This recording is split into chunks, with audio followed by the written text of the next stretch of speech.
आपके वाणी से ऐसे सुना जैसे आप एक बार गोवर्धन में दादू के सानिध्य में थे, तो एक तरफ आपको उल्टी दास्त है गई और भयंकर विकार मतलब बुखार।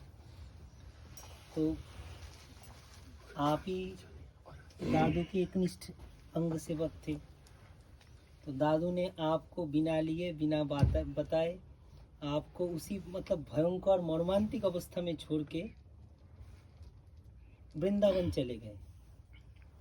अब यहाँ पे एक प्रश्न आता है, जो महत पुरुष होता है उनकी हृदय तो एकदम मक्खन जैसा होता है, तो व्यवहारिक दृष्टि से ऐसा लगता है कि इतना बड़ा निर्दयी कैसे हो सकता है। वास्तव में निर्दयी है नहीं, लेकिन व्यवहारिक दृष्टि से लगता है। तो ऐसा आचरण मतलब समझने में तो कठिनाई होती है, इसीलिए पूछ रहा हूँ। ये बहुत अद्भुत घटना है। हम पहले श्री गुरुदेव के चरण सानिध्य में आए। गिरिराज तराटी में जंगल में रहते थे। एक छोटी सी कुटिया, रहने का स्थान नहीं, कुटिया के भीतर सिर्फ एक ही जन रह सकती, इतनी छोटी सी कुटिया। हम लोग बाहर पड़े रहते थे, बाहर कोई खुला जगह में पड़े रहते थे। तो उस समय बाबा के अंग सेवक हम ही थे। हर समय बाबा के साथ हम ही रहते थे। बाबा हमको रखे थे।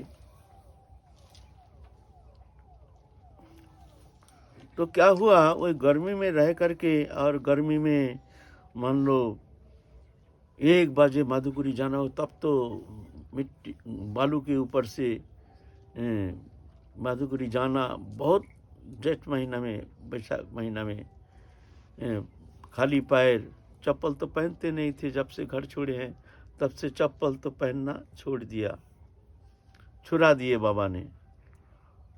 तो उतना हम इतना गर्म कि छलांग मारते मारते चलते थे। जाना आना बहुत कठिन बात था। पानी के कोई साधन नहीं। पानी वो घूम के गिरिराज तराटी इधर से घूम करके उस पर जा करके एक घड़ा पानी लाते थे। कोई नल फल का कोई तालाब फला कुछ नहीं था।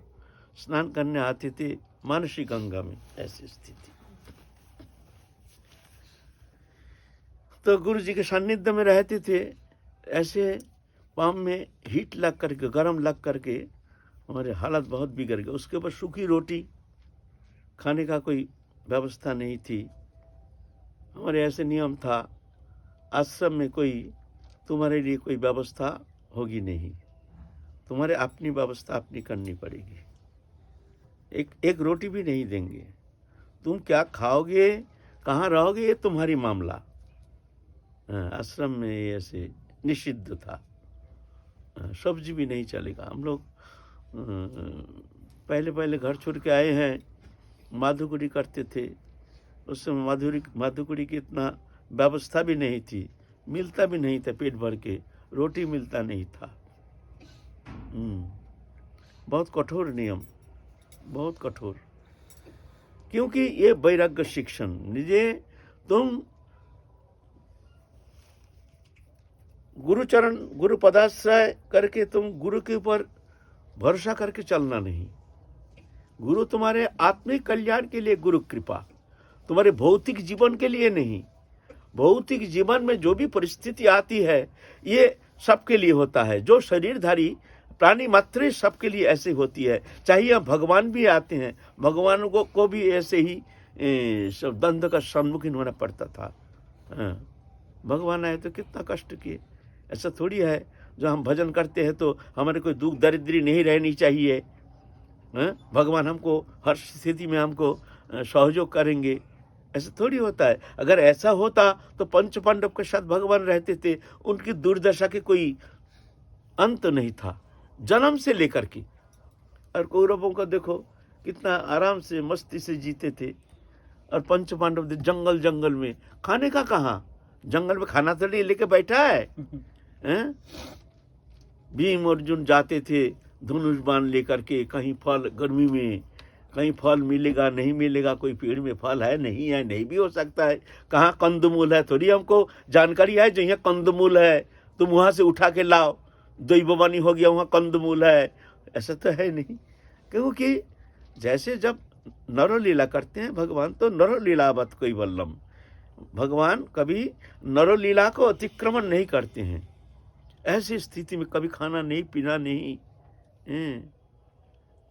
और भगवान उनके सबसे प्रिय मित्र। और ऐसे नहीं भगवान के प्रकट काल हर समय भगवान उनके साथ रहते हैं, ऐसे नहीं। देखो कैसे, तो ऐसे ये शरीर धर्मी मनुष्य के लिए ऐसे होता है। कोई अगर सोचे कि हम दीक्षा लिए हैं, भगवत शरणागत हो गए हैं, हमारे लिए कोई दुख दरिद्री रहनी नहीं चाहिए। क्यों? हम भगवत शरणागत है, हम गुरु पदाश्रय किए हैं, गुरु कृपा है हमारी। व्याधि होने से हा गुरुदेव हा गुरुदेव, ऐसा नहीं। गुरुदेव की कृपा सिर्फ आत्म कल्याण के लिए, हमारे परमार्थिक जीवन की प्रगति के लिए गुरु कृपा, हमारे भौतिक जीवन के लिए नहीं, भौतिक जीवन के लिए नहीं। आया है गुरु प्रसंग, थोड़ा सा भूमिका के लिए हमको थोड़ा कहना पड़ता है। रामदास काठिया बाबा के साथ, काठिया बाबा रहते थे अपने गुरु के साथ, देवदास जी काठिया बाबा।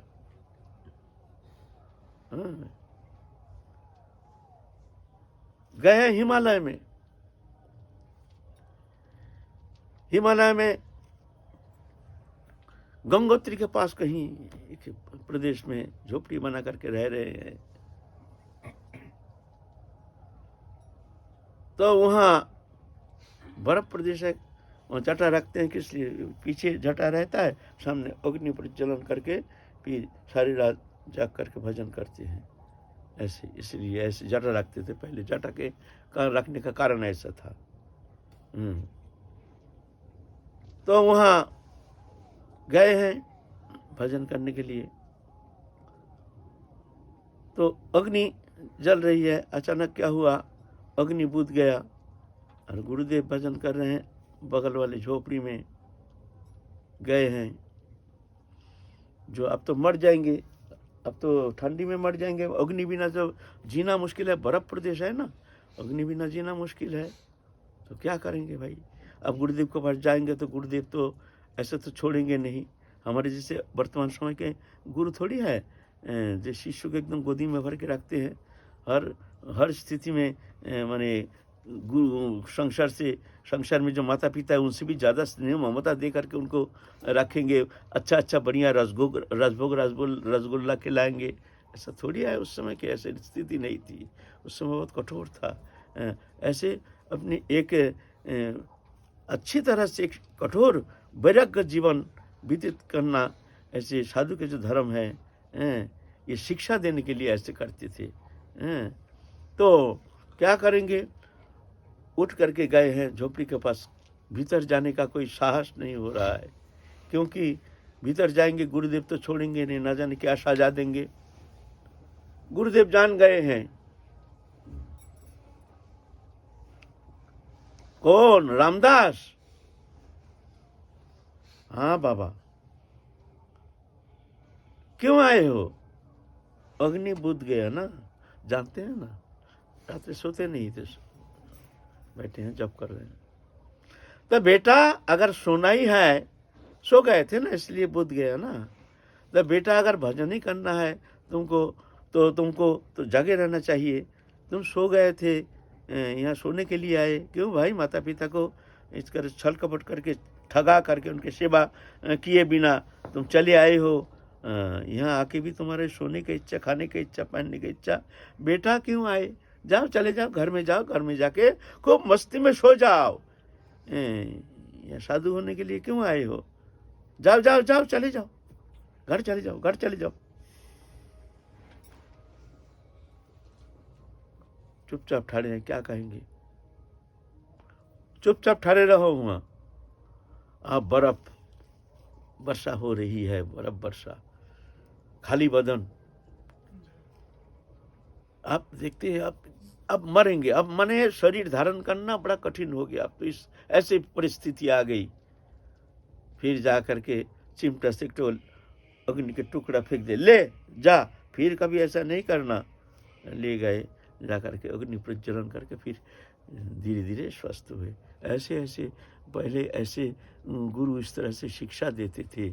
ऐसे गुरु कृपा, भगवत कृपा माने ये नहीं, ये मत समझो कि रसगुल्ला खाना, गुरु कृपा होता है। भगवत कृपा क्या है, हुई चाबक पड़ेगा, डांडा पड़ेगा बढ़िया तरह से, तब समझना अब तुम्हारे ऊपर कृपा हो रही है। जब तक डांडा नहीं पड़ता है तब तक वो सही रास्ते में वो चलता नहीं है, चलना उसको आता नहीं है। कैसे आता है, डांडा पड़ने से आता है।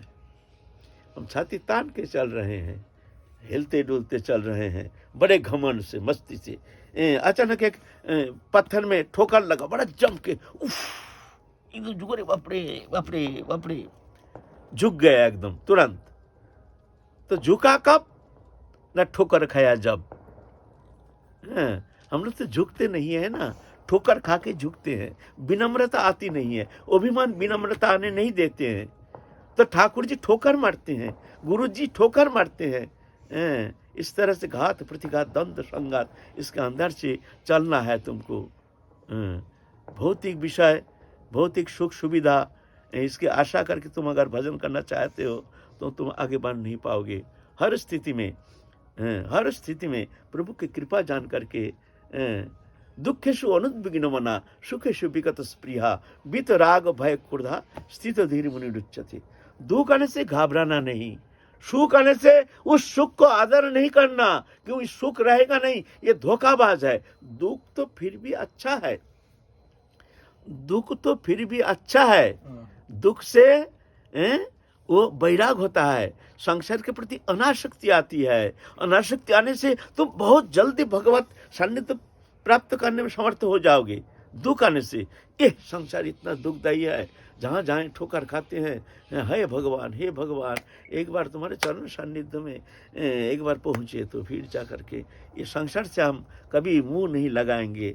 प्रभु देख लिया संसार, आप संसार की तरफ झाँकेंगे नहीं, अब हम भजन करेंगे। ऐसा होता है। और सुख क्या होता है, सुख उसको भुला देता है, उसका मन को मोहित कर देता है। घर में सब आदर खातिर, पुत्र हमारे जैसे कहते हैं ऐसे सुनता है, पत्नी है बड़े आदर करते हैं, सब हमको बहुत खातिर करते हैं। घर में खाने पीने का हर तरह की सुविधा है, रहने का हर तरह की सुविधा है, और हम एकदम कृष्ण प्रेम में गदगद हो रहे हैं। ऐसा होना, ऐसा स्वप्न मत देखना, ऐसा होता नहीं। ऐसे सुख सुविधा के अंदर रह करके तुम कृष्ण प्रेम में गदगद हो जाओगे, ये स्वप्न मत देखो। वहां तो ठोकर खाना पड़ेगा, सहन करना पड़ेगा। दुख के सु अनुद्विग्न मना, दुख आएगा, घबराना नहीं। दुख के साथ प्यार करो, प्यार करना सीखो। दुख के सु अनुद्विग्न मना, न उद्वेग नहीं। ये प्रभु की इच्छा। ना जाने हमारे शोधन के लिए प्रभु ने क्या हमको शिक्षा देने के लिए ऐसे कर रहे हैं, ये इसमें प्रभु की कोई कृपा है, ऐसे भावना। दुख ये संसारी साधारण लोग के लिए भी होता है और साधु के लिए भी। लेकिन साधु क्या करते हैं, साधु की सोच ऐसी है कि वो घबराते नहीं, वो जानते हैं इसमें प्रभु की कोई कृपा है, विशेष कृपा है, जान करके उसको सहन कर लेते हैं। गृहस्थी लोग सहन नहीं कर पाते हैं, वो घबरा जाते हैं, ये इतना फर्क है। ऐसा नहीं, साधु के लिए कोई दुख नहीं। साधु के जैसे दुख तो साधारण गृहस्थी में चिंता भी कर नहीं पाएंगे। साधु के हृदय के जो जलन, एक एक उद्गार, ये साधारण गृहस्थी लोग जल जाएंगे। अगर ऐसा नहीं होता तो साधु घर छोड़ के क्यों आता, उसका दुख कौन समझेगा। कोई कोई कहते हैं बाबा अच्छे हैं ना, बड़ा आनंद में है ना, आनंद है ना। अरे आनंद कहाँ है, कौन सा आनंद, क्या तुमको भगवत प्राप्ति हो गई, तुम आनंद ढूंढ रहे हो। यहाँ क्या आनंद है, कौन सा आनंद के अनुसंधान में तुम चल रहे हो, और यहाँ आके तुम आनंद हो। या आनंद ही एक धोखाबाजी है। आनंद के भरोसा मत करो। दुख अच्छा है, दुख फिर भी अच्छा है, लेकिन सुख जो है ये बड़ा खतरनाक होता है। ये मोहित कर देता है, भुला देता है, भगवत चरण से मन को हटा करके संसार की तरफ खींच के ले जाता है। इसीलिए सुख खतरनाक है, दुख अच्छा है। इसीलिए कहते हैं दुखेशु अनुद्विग्नवना सुखेशु विगत स्प्रिया। सुख आने से, अगर सुख आता है भौतिक सुख, तो उस पर स्प्रिया नहीं, ये भी धोखाबाज है, ये हमको धोखा देने आया है, ये हमको धोखा देने आया है, ये हमको भुलाने के लिए आया है, ये हमको मोहित करने के लिए आया है, ये हमको भगवत चरण से हटा करके संसार चक्र में ले जाने के लिए आया है। तो जो साधु है ना, वो घबराते हैं सुख देख करके, भौतिक सुख, खाना पीना रहना, मान पूजा प्रतिष्ठा धन, ये सब घबरा जाते हैं। साधु जो भजन करने हैं उनके लिए, साधारण के लिए नहीं, संसारी लोग तो चाहते ही हैं, लेकिन साधु इससे भयभीत हो जाते हैं, है ना। दुखेशु अनुद्विग्नमना सुखेशु विगत स्प्रिया बीत राग भय क्रोधा। बीत राग माने संसार के प्रति अनुराग, आसक्ति, राग, भय, भय हमारे वस्तु नष्ट होगा, ये नष्ट हो सकता है, वस्तु नष्ट होने का भय, क्रोध, वस्तु प्राप्ति में बाधा आने से क्रोध होता है। ये तीनों जिसका नष्ट हो गया, उसकी बुद्धि प्रज्ञा स्थिर हो गया है, वो भजन कर सकता है ना। ऐसे जान करके साधु को प्रतिकूल परिस्थिति में भी वो शांत रहते हैं, लेकिन संसारी लोग ऐसे कर नहीं पाते हैं, घबरा जाते हैं, है ना। तो ठीक है, हम तो गुरु के चरण सान्निध्य में रह रहे हैं। एक दिन ऐसी स्थिति आ गई, हमारे शरीर खाने के लिए सूखी रोटी मधुकरी लाते हैं, रखने का बर्तन भी नहीं, झोली में ही रखते थे। सूखी रोटी, सब्जी मिलता नहीं था, झोली को टांग के रखते थे, पेड़ में रखने का जगह भी नहीं, घर तो नहीं है ना। गिलहरी खा जाते थे, जो दो एक टुकड़ा बचता था, फिर उसी को ही जहाँ खा जाते थे गिलहरी, उसको फाड़ करके बाकी खा लेते थे, पानी पी के रहते थे। ऐसा करके कठोर वैराग्य के कारण पेट में ऐसा हो गया, कैसे मैंने खूनी दस्त जैसे हो गया, एकदम बुखार। और क्या करें, चलते चलते एक तो बुर्ज था, पुराना, बहुत पुराना, वहाँ गए और वहाँ जाके गिर गए, गिर के अचेत हो गए, अचेत होके पड़े हैं। और गुरुदेव, ये सवेरे की बात है, गुरुदेव क्या किए हैं, सुबह उठ करके सीधा चले गए वृंदावन, एकदम उसी अवस्था में, उसी दिन तत्क्षणात सुबह पोटला पोटली ले करके, ए सीतानाथ चल, कहाँ जाएंगे ना, वृंदावन जाएंगे। वृंद मुरारी मोहन, तब नए मुरारी मोहन लिया गया है, मुरारी उस समय था नहीं, मुरे उस समय आया नहीं, चले गए। और इधर क्या हुआ, हमारे गुरु भाई विनोद कहाँ गया, ढूंढो वो कहाँ गया, वो तो है नहीं। तो ढूंढते देखते हैं बुरुष के अंदर अचेत के पड़ा है। तो वो तो बड़ा धक्का उक्का देखे, हमको उठाया, जगाया, फिर थोड़ा सा चेतन आया, पकड़ करके बोले चलो गोवर्धन आश्रम। हम लोग बाबा के पास जाएंगे, बोलते बाबा तो चले गए। बाबा बुरुष बोलें कि बुरुषটা কি? বুর্জ মানে ওই যে ছত্রি বলে না, ছত্রি আছে না, বড় বড় গোবর্ধনে দেখা যাচ্ছে, বড় বড় এরকম মন্দিরের মতনই, মন্দিরের মতন দূরে দেখা যায় না, এরকম বড় বড় চূড়ার মতন, ওইগুলোকে বুর্জ বলে।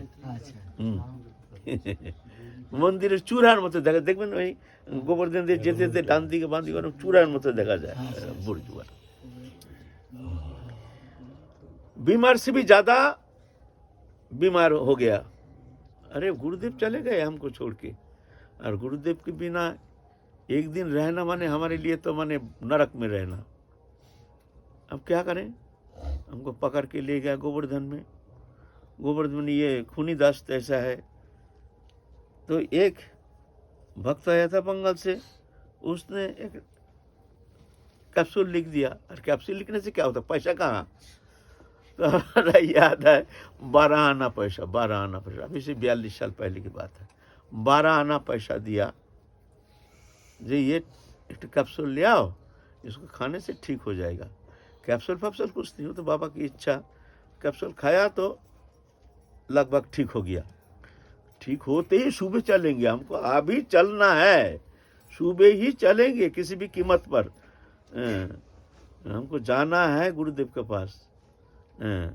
तो शायद किसी ने भाड़ा उड़ा किसी ने दिया होगा कि कैसे क्या है।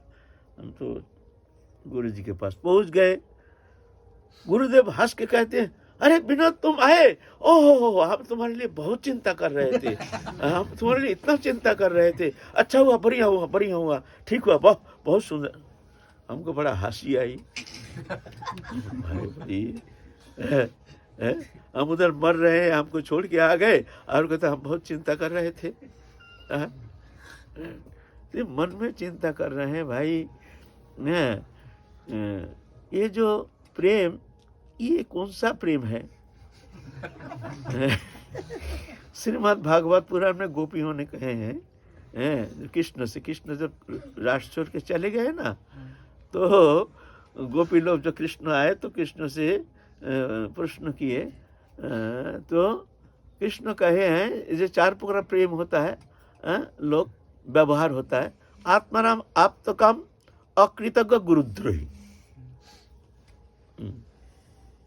कभी कभी उपेक्षा, जब उपेक्षित होता है तो ये 4 प्रकार कारण होता है, आत्माराम, आप्तकाम, अकृतज्ञ, गुरुद्रोही। तो हम सोच रहे हैं इस 4 के अंदर हम कौन सा डिपार्टमेंट पर बन रहे हैं भाई? बाबा आत्माराम है ना, आप्तकाम है ना, अकृतज्ञ है ना, गुरुद्रोही। जो आत्माराम होता है, आत्मा में रमन करते हैं, उससे दुनिया से लेना ना देना, मगन रहना। आत्माराम हो, एकदम आत्मा में रमन करते हैं, उनका किसी से प्रेम नहीं, बैर नहीं। तो आत्माराम ये कभी कभी ऐसे उदासीन हो सकते हैं। आप तो काम, भगवत प्राप्ति के कारण जिसके मन में कोई कामना नहीं, वो है आप तो काम। वो भी दुनिया से लेना ना देना, मगन रहना, तो वो भी उस कारण भी उपेक्षित हो सकते हैं। फिर अकृतज्ञ, इस संसार में कुछ ऐसे बेईमान है, क्या होता है, तुमने बहुत आदर किया, सेवा किया, खिलाया पिलाया, लेकिन ऐसे मुंह मोड़ लेते हैं समय पर। इसको कहते हैं अकृतज्ञ, अनग्रेटफुल। ये भी कभी कभी मुंह मोड़ लेते हैं। और गुरुद्रोही, गुरुद्रोही तो और खतरनाक, गुरुता द्रोह करने वाले जो है। हमने बाबा जो ये जो हमको छोड़ करके आ गए हैं, बाबा कौन श्रेणी में पढ़ते हैं? वास्तव में ये एक श्रेणी में भी नहीं, ये एक भी श्रेणी इसमें है नहीं। बाबा एक शिक्षा देने के लिए, शक्ति तो गुरु कृपा से, उतनी बड़ी विपत्ति, ऐसे कठोर स्थिति, उस स्थिति में हम एक दिन में कैसे ठीक हो गए? कोई बीमार नहीं, कुछ नहीं, एकदम सीधा वृंदावन आ गए। हमको पता भी नहीं चला, जब हमारा काल हम ऐसे अचेत होकर पड़े रहे बुर्ज में, आज हम स्वस्थ होकर कैसे आ गए? गुरु कृपा। गुरु ने दिखा रहे हैं जो गुरु कृपा जो है अलग चीज है, देहोद्योग वस्तु विषय के लिए नहीं। तुम दीक्षा लिया इसका मतलब ये नहीं जो तुम्हारे देहोद्योग वस्तु विषय में भी गुरु शक्ति जो है वही तुमको हर तरह से सहयोग करेंगे, ऐसा मत समझना। ये शिक्षा हमको दे रहे हैं। गुरु आत्म कल्याण के लिए, गुरु हमारे हृदय में है, गुरु सर्वव्यापक है, गुरु सबसे प्रियतम है, गुरु सबसे निकटतम है। ये आत्मिक संबंध है, देहोदैहिक वस्तु संबंधी है नहीं। वो अलग है, वो तुरीय है, वो अचिंत है, वो अगम्य है, मन बुद्धि का अगम्य। मन बुद्धि के द्वारा गुरु कृपा को अनुभव करना संभव नहीं है। तो हमने देखते हैं गुरु की कृपा, ये कृपा है। रामदास काठिया बाबा, गुरु जी ने कहा, एक जगह जंगल में गए, बेटा देवदास जी काठिया बाबा, हम एक जगह जा रहे हैं, तू जंगल में कोई नहीं है, एकदम जंगल, घोर जंगल, हम आ रहे हैं, तू यहाँ आसन लगा के बैठ जा, फिर हम आएंगे, फिर चलेंगे, है ना, बैठे रहेंगे ना। हाँ ठीक, आदेश गुरु, आपकी आदेश। मतलब मैं जब तक नहीं आऊं तब तक आश्रम छोड़ के जाना नहीं, जैसी आपकी इच्छा। तो मैं जा रहा हूं।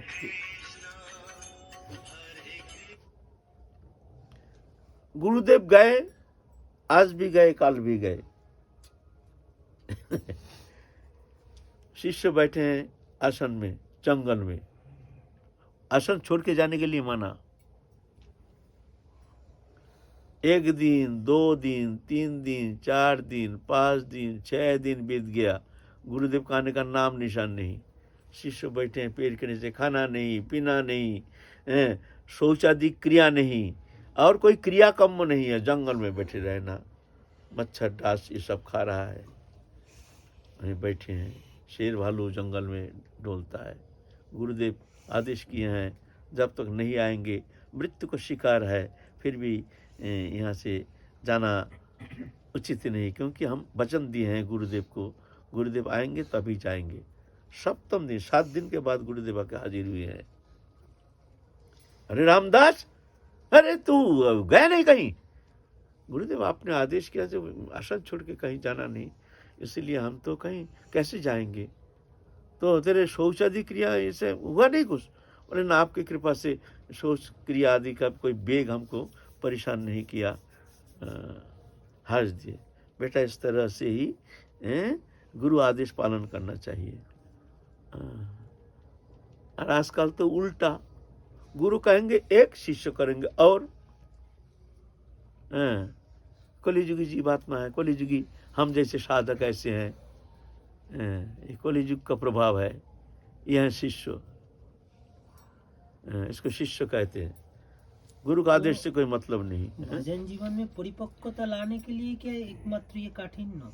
हाँ, परिपक्वता लाना, आत्मनिर्भरशीलता, आत्मनिर्भरशीलता, हर स्थिति में सहनशीलता।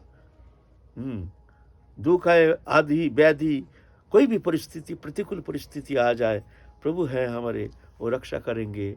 ये हमारी शिक्षा के लिए, हमारे कल्याण के लिए, हमारे मंगल के लिए, हमारी चेतना शक्ति को जागृति करने के लिए गुरु कृपा है।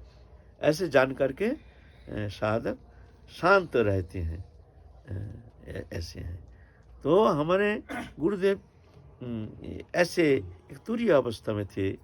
उनको लौकिक दृष्टि से, लौकिक विचार के द्वारा उनके जीवन संबंध में कुछ मंतव्य करना बहुत कठिन है। कल तो हम लोग इस विषय में आलोचना किए हैं, फिर काल भी आगे चलेंगे। और कुछ बोलोगे? प्रश्न आ रहा है मन में, जैसे बाबा हम दादू गुरु के जीवनी में पढ़ते हैं, देखते हैं, आपके भी मुखरबिन से सुनते हैं, तो आप भी अपने सत्संग में कहते हैं कि वैराग्य अंदर से होता है, भीतर से होता है, मगर आप सबके जीवन में देखा जाता है कि आप लोगों ने अंदर एवं बाहर से भी पूर्ण रूप से वैराग्य लिया। तो आज के जो साधक हैं, वो कुटिया के नाम पे हम जैसे लोग पूरा घर बना के अपनी पूरी वस्तुएं और सब संग्रह करके हम रह रहे हैं, तो हम लोगों के लिए क्या भजन मार्ग में आगे हम बढ़ पाएंगे ऐसे में, या हमको भी? देखो, वैराग्य माने क्या है? वैराग्य माने अनासक्ति। बोई राग, बोई माने नावाचक शब्द। बोई शब्द जो व्याकरण में, बोई राग माने आसक्ति, आसक्ति नहीं रहने का नाम है वैराग्य। बोई सादृश्य, समता नहीं है, सादृश्य नहीं है, उसको कहते हैं वैसादृश्य। वैषम्य, समता नहीं है, तो इसके लिए वैषम्य। वैकुंठो, कुंठा नहीं है जहाँ, वह है वैकुंठ, वही नावाचक शब्द। वैतरणी, वैतरणी कहते हैं, वह तरणी नहीं वह छोड़ देते हैं सब पापी जीवात्मा को, उसको वैतरणी कहते हैं, जहाँ ने कोई चल जाने का साधन नहीं, डूब के मरो। तो वैराग माने, राग माने आसक्ति नहीं रहने का नाम वैराग्य। तो क्या होता है, हमारे वो वैराग्य तो है नहीं, तो क्या होता है, वस्तु सान्निध्य से दूर रहना जरूरी है। जो वस्तु हमारे मन को प्रभावित करता है, भौतिक पदार्थ वस्तु, वो क्या होता है, हमारे मन को प्रभावित करने में समर्थ है। दृश्य माने जागतिक वस्तु पदार्थ, जिस जिस वस्तु के प्रति हमारी आसक्ति है, वो हमको विवश करके खिंचाव करके ले जाता है उसकी तरफ। ये विवशता है ना। इसीलिए साधक को वैराग हुआ नहीं, अगर भजन करना चाहते हैं तो उससे तो दूर रहने के लिए चेष्टा करना ही पड़ेगा। ये बाहरी वैराग है ना, करना ही पड़ेगा। तो इसका मतलब ये नहीं झोपड़ी बनाने से वैराग नष्ट हो जाता है। अभी समय की ऐसी स्थिति है, जंगल नहीं है, जंगल में रहना भी संभव नहीं है, ऐसे हमारे प्राकृतिक परिस्थिति भी ऐसी नहीं है। तो इसलिए झोपड़ी बना के रहना या कोठी लेके रहना, जो भी घर छोड़ के आए हैं, जो गृहस्थ आश्रम में है लेकिन भजन करने के लिए आए हैं, तो ऐसे कोठी उसके बंधन का कारण नहीं होता है, ऐसे नहीं। तो धीरे धीरे भगवत शरणागत होकर वस्तु विषय से दूर रह करके भगवत चिंतन करते करते धीरे धीरे उनके मन में जागतिक वस्तु पदार्थ के प्रति अनासक्ति आ जाती है। अनासक्ति कब आती है? जब अनुराग बढ़ता जाता है। भगवत चरण में जितना अनुराग बढ़ता जाएगा उतना ही तुम्हारा वैराग बढ़ता जाएगा, वैराग होता जाएगा। जगत दृश्यमान जागतिक वस्तु पदार्थ के प्रति वैराग होता जाएगा। वैराग कब होता है? जब अनुराग होता है। अनुराग को बढ़ाना है, अनुराग बढ़ाओ, ऑटोमेटिकली दृश्यमान जगत के प्रति वैराग तुम्हारा हो जाएगा। अनुराग नहीं है तो वैराग होना संभव नहीं है, अनुराग होना चाहिए। अनुराग कैसे होती है? अब अनुराग बढ़ाओ। अनुराग कैसे बढ़ेगा? बिनु सत्संग ना हरि कथा तेह बिन मोह न भाग, मोह गए बिन राम पद होए न दृढ़ अनुराग। ये अनुराग सत्संग में महत पुरुष के सानिध्य में रह करके, महत सेवा में रह करके सेवा करने से तो धीरे धीरे अनुराग बढ़ता जाता है। ऐसे ये प्रक्रिया है। आज आपने जैसे ये भी बताया कि कृपा तब होती है जब डंडा पड़ता है। तो जैसे हमारे किसी गुरु भाई पे हमारे गुरुदेव अगर उनको डांट रहे हैं और हमको डांट नहीं पड़ रही है तो हम क्या समझें? उन पे कृपा हो रही है या उसको कैसे लिया जाए? देखो, एक तो है शिक्षा के लिए होती है, और एक है गुरुदेव असंतुष्ट होकर के मजबूरी के कारण कभी डांट देते हैं, डांट लगाते हैं। दोनों एक चीज नहीं है। हम ऐसे दुखी हो गए हैं, ऐसे क्रोधित हो रहे हैं, मजबूरी से हम डांट लगाते हैं। गुरुदेव दुखी हो रहे हैं और शिशु उनके वचन पर कोई ध्यान नहीं, ये तो बहुत विघातक होता है। लेकिन ना, गुरुदेव तो हर समय शिष्य के कल्याण के लिए उनको तारण भर्सन करते हैं। लेकिन शिष्य को देखना चाहिए क्या गुरुदेव की ये असंतुष्टि ना हमारे शोधन के लिए कैसे ये हमको तारण कर रहे हैं। गुरुदेव असंतुष्ट है, लेकिन शिष्य, गुरुदेव चाहते हैं कि शिष्य एकांत में जाके भजन करे, लेकिन शिष्य ऐसा करते हैं कि असंतुष्ट होते हुए भी गुरु सान्निध्य में रह रहे, तो उसका वास्तविक मंगल हो सकता है? ऐसा तो शास्त्र में तो ऐसा कहा नहीं गया। शास्त्र में कहा इससे विशेष कुछ मंगल होता नहीं है। गुरुदेव चाहते नहीं है और हम उसके विपरीत अपनी सुविधा के लिए हम अपना इच्छा अनुसार चलने का चेष्टा करते हैं। इसमें कुछ मंगल तो शास्त्र में ऐसा नहीं कहता है। शिष्य ऐसा भी तो सोच बड़े सकता बाबा है कि जी, गुरु निष्ठा की बड़े बाबा जी महाराज के प्रसंग में एक आता है चरित सुधा में, राधा रमन चरण दास देव, एक शिष्य उनके हर समय लगातार संग रहते थे और सालों से संग रह रहे थे, और अकस्मात उड़ीसा में नाम संकीर्तन और प्रचार प्रसार कर रहे थे। उसी दौरान जो शिष्य सालों से जो लगातार साथ में रहते आ रहे थे, उनसे अकस्मात एकदम कह दिया कि तुम जो है वृंदावन जाकर के एकांत में भजन करो। तो शिष्य को भी मालूम नहीं था कि अकस्मात ऐसा आदेश हो जाएगा गुरुदेव की तरफ से, और भी जो परिकर थे किसी को समझ नहीं आई थी।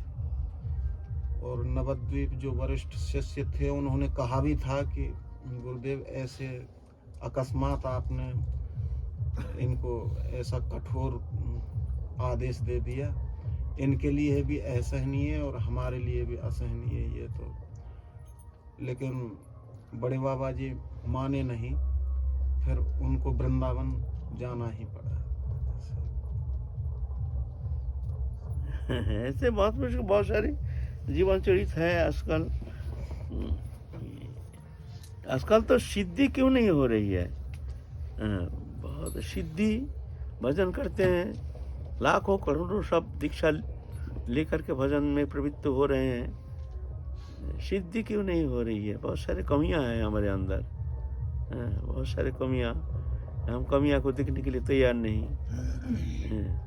हर स्थिति में अपना दोषानुसंधान, हम में कमी क्या है वो मिटाना चाहिए, मिटाने के लिए चेष्टा करना चाहिए। अगर आप हमारी दृष्टि से हमारी ये कमियां हमको दिखता नहीं है तो क्या करना चाहिए? गुरु सानिध्य में जाकर के प्रश्न करना चाहिए, जिज्ञासा करना चाहिए। तद्विद्धि प्रणिपातेन परिप्रश्नेन सेवया उपदीक्षन्ति ते गणं गणेन तत्त्वदर्शिनः। उनके सानिध्य में जाकर के प्रणिपात परिप्रश्न, फिर उनकी सेवा करो, फिर प्रसन्न होकर गुरुदेव तुमको उपदेश करेंगे, तुम ऐसा करो ऐसा करो, तदनुसार तुमको चलने के लिए प्रयत्न करना चाहिए, तब जाकर मंगल होगा। ऐसा थोड़ी होता है अपने मनमुखी मन चाह जो कर लिया,